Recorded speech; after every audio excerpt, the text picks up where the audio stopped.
এইভাবে একসঙ্গে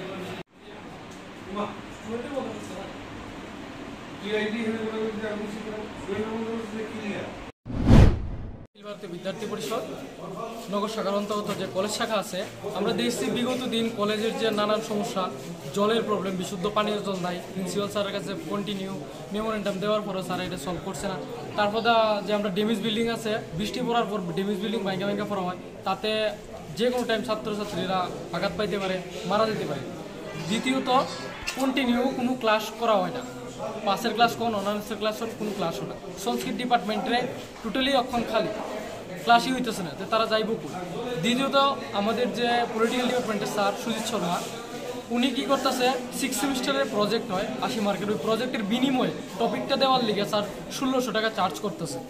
তারপরে একজন আছে ককবরক ডিপার্টমেন্টের জুমান স্যার, উনি লেকচারার, তাই নিয়ে স্টুডেন্টরা থেকে, জনজাতি স্টুডেন্টরা থেকে প্রজেক্টের বিনিময়ে 1200 টাকা চার্জ করতে। তো সাধারণ যারা জনজাতিরা আছে পাহাড় থেকে বাইরে কাজ করে পড়াশোনা করতে, তারা পক্ষে কোনো মতেই সম্ভব না যে 1200 টাকা দেওয়া। তো তার বিরুদ্ধে আজকে আমরা অখিল ভারতীয় বিদ্যার্থী পরিষদ, যেহেতু দীর্ঘদিন কাজ করা না হয়, কাজ হয়েছে না, তার লিগে আমরা প্রিন্সিপাল স্যারের দরজা বন্ধ করে আমরা প্রোটেস্ট করছি।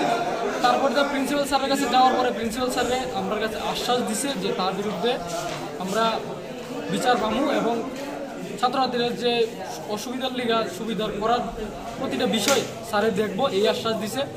আমরা বিগত দিন যদি এই আমাদের যে দাবিটি সম্পূর্ণ না হয়, আমরা গুরুতর থেকে গুরুতর আন্দোলনে নামব, এই আমাদের আবেদন।